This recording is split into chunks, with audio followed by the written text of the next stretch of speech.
Well, thank you, gentlemen. I think all of you can see that that these three utilities clearly are leading the way in the renewable energy space. I don't think it was that many years ago where at a conference like this you just would not hear the terms carbon intensity, carbon footprint, and that's part of the nomenclature of every progressive utility, including those in the great state of Nebraska. So it's very encouraging to see the development in this realm over the years that we've been doing this. We do have time for a few questions. They've come into me on my device here, so I will get into that. There's a question that came from the crowd. Are your utilities focused more on percentage renewable or carbon intensity? Any of you would like to address that? I would say it's really both. We just went to our board in our board committee and our board meeting last week to begin to talk about and get feedback from our customer owners around both a carbon reduction, carbon intensity reduction, as well as moving from 40% renewable to 50% renewable. And so that's a conversation we're having with our board. I think it's a balance that we're trying to do as we kind of move forward with that. So in our case, it's really a balance of both of those that we're looking as we kind of begin to move to the future. I think similarly, we view it the same way, but we're trying to be pragmatic about what makes sense and recognizing our overall portfolio, the diversity and the cost associated with that, and then linking that with really what's the carbon impact associated with it. The percentage ends up being kind of a fallout number at the end, but since it's a common way our peer utilities monitor that, we try to refer to it that way so there's a benchmark. Well, very similar. Our board is going through these discussions again as well. Historically, we've had a 10% by 2020 renewable goal, and we've essentially hit that. So now, as we move into the future, carbon emissions are important. Carbon emissions are important for the future of our planet. Our board is looking at those things, looking at how to balance our overall portfolio, make it cleaner, make it less carbon intensive, and balance that with costs to our customers. So we can't continue to provide low-cost, reliable electricity to our customers. The carbon piece doesn't matter a whole lot. So you have to find the right balance between carbon intensity. You have to find the right balance between renewables and cost to your customers. Thank you, gentlemen. Another question. Is the growth of wind going to further aggravate transmission congestion, and is battery storage viewed as a long-term solution to that issue? Anyway. I'll try. Okay, so is the growth of wind going to continue to impact or aggravate transmission congestion? Yes, without transmission investment, that will obviously get worse. Will battery storage be a way to combat that?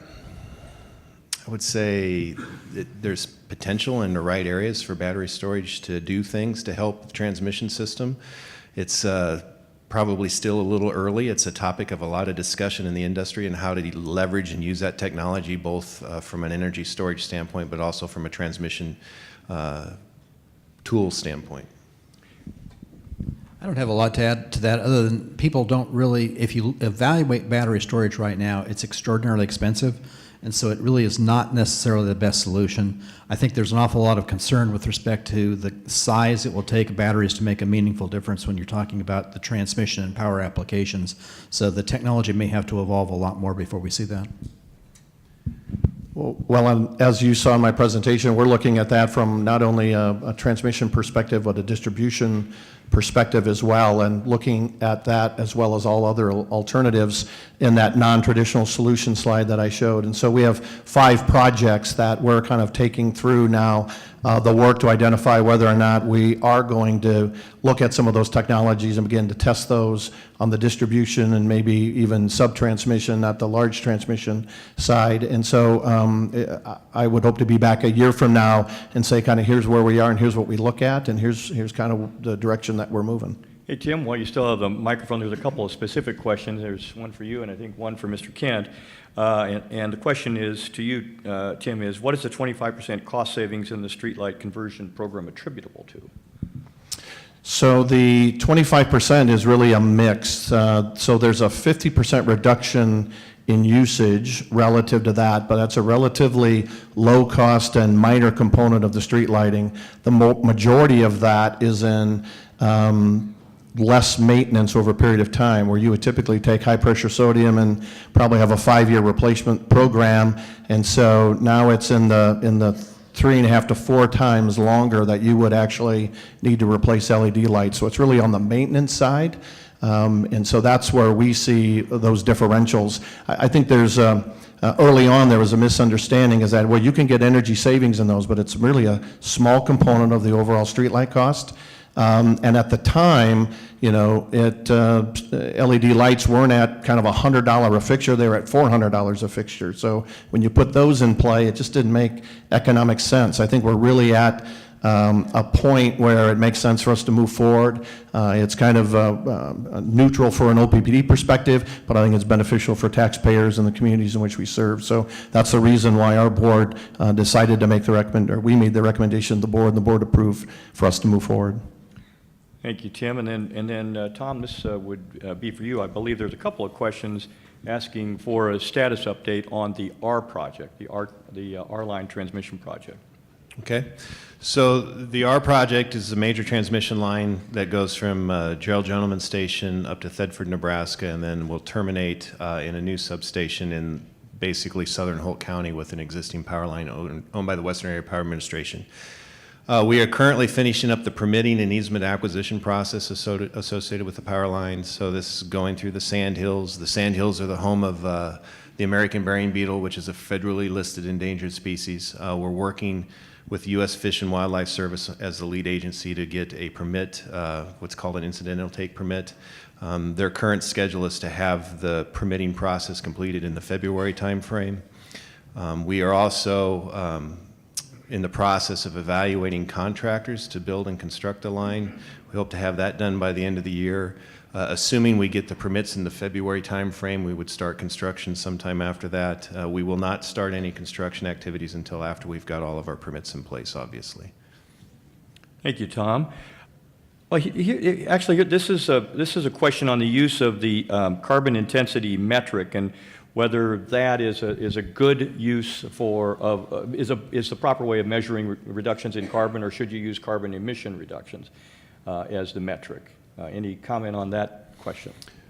Well, I think both metrics have value from our perspective. It's a subject of a lot of debate right now in our organization, and we're actually starting to look outside of our organization, benchmarking, talking to OPPD, LES, others in the industry, EPRI, to talk about what is the best metrics so we can compare apples to apples. They both have value. They both show that you're making progress towards reducing your carbon emissions. The emissions intensity provides an opportunity to recognize some reductions in terms of switching from one type of technology to another that you might see more readily in terms of the results than you would maybe see in a total mass type of metric. But it's a subject of debate right now, and I think at the end of the day, we'll settle on something that's a good apples to apples number and makes sense from an industry standpoint, so we can talk about how we are stacking up against our customers and others in the industry. I agree with that. I think the only other thing we ought to highlight is, since none of us control the dispatch of our resources, it makes it harder to use an absolute number than it does a rate number. The rate number is actually more reflective of where we're heading and trending than the absolute number itself, because we don't control the dispatch. We're not saying don't run this unit, or we can't say don't run this unit. We actually have to put them in the market. So. Rick, did you ask this question? No, I'm just joking. No, this is the conversation we're having certainly with our board, and certainly we've had within our senior team, and that's why we decided to go back out to the public and get feedback and perspective around both the carbon intensity perspective as well as the renewable relative to all of our customer usage. And so we're having that conversation. My guess is it will develop and it will kind of roll over a period of time based on what goes on in the industry. I think what it doesn't do, which I think it says, is doesn't necessarily say you're going to reduce current carbon emission levels, but any additional load that you may have, you may look at it differently based on that carbon intensity and that renewable energy goal, and that's from our perspective. as we begin to think about capacity additions, which we have to think about. And so we will be in that kind of mix over the next several months, coming back to our board with what those options are. I think for us it's kind of interesting, if you go back just a little bit of history, we shut down about 600 megawatts of baseload generation. About 480 megawatts was in the smallest nuclear plant in the United States fleet, which is one of their highest cost, and then 3 coal units. We kept them on gas. They're there for capacity reasons for the market, but I don't even believe, except for their testing, were really operated in the market this summer, but they were available in the event that we needed it. And so we have planned 2 other plant reductions planned in the coming years, so you will see emission reductions based on those, and any new additions, you will see a less carbon intensity for any new additions, and therefore you're going to see that improvement, and you're going to see that improvement on the renewable percentage as well. Sort of a related question, I think maybe this will have to be the last one. I'm looking at John, but it's related to this question. Kevin, you spoke of LES being towards the 34%, 35% level on renewables, OPPD moving in roughly about the same percentage, moving towards 40%. The question from the audience was, what impact does that have on the burning of coal? Does that decrease it? What sort of an impact does that have? Well, I would say this. I think what we're seeing is our units, those units that can move up and down relatively quickly, are seeing less production in the market. And as we begin to add more wind in the market, we'll see during certain times of the year less operation of those units in the market, therefore less carbon emissions from those units. So as we think about an industrial customer here that's going to add 320 megawatts, others that are going to be adding, I think you saw Tom's graph of up to 1,000 megawatts or something like that. I think what we're going to see is some of those units really be used for that following of load that we do need in a higher renewable market, but I think you'll see overall less carbon emissions. I think that's true, and I think in the long term, certainly the evolution is that you're going to see those carbon emissions coming down because those plants get old, retire, and they're really not being rebuilt. And Tom, if you want to conclude your remark, and then there was one specific question was towards NPPD on the status of your Sunwise program, if you want to comment on that. Where's Dave Rich? There he is, okay. Do you want to do Sunwise? Luncheon program for our retail community solar programs. Many of our 85+ retail towns have the opportunity to add community solar programs. They determine the location, the size, and we work with the market customers, and the customers pay the difference in between the PPA price and our avoided cost at the wholesale level, which is about 5.8 cents. So that's a very high level. They can sign up, $50 fee, they can be in it for 1 month. They're in it for 3 years, they get the $50 back. They can stay as long as the PPA, which is 20 or 25 years. That's Dave Rich. He'll be Thank here you, all Dave night. Rich. There we So, go. I did tell the panel that at some point I was going to phone a friend, so there we go. Just quickly, I agree overall. If you look at the footprint, you're probably going to see, you will see the carbon emissions continue to go down over time. You think of electrification in the discussion we had this morning from EPRI. If you think about what's going on from a society standpoint and from an economy-wide standpoint, over the long haul, we need to look at broadly what's going on from a carbon emission standpoint, because you might see an overall net better reduction from a carbon emission standpoint, from an economy-wide standpoint, and see the electric sector in general doing something a little different. The other key thing is the market drives what happens right now, right? So the market's going to select based on costs which generators run every day. I can tell you from our experience, just our generators are pretty competitive in the marketplace, and they run well, and they have to move and be flexible, and there's value that comes from flexible generation in the marketplace. This summer, we were setting new generation records with some of our fossil units in a market. So that's what happens in a market economy. Overall, emissions are going down. All right, thank you very much. Tim Burke, Kevin Wailes, Tom Kent, thank you for your expertise, for your presentation, for answering the questions, and for your leadership of the public power industry here in the state of Nebraska. Really, I think one of the true gems of our state, in my humble opinion.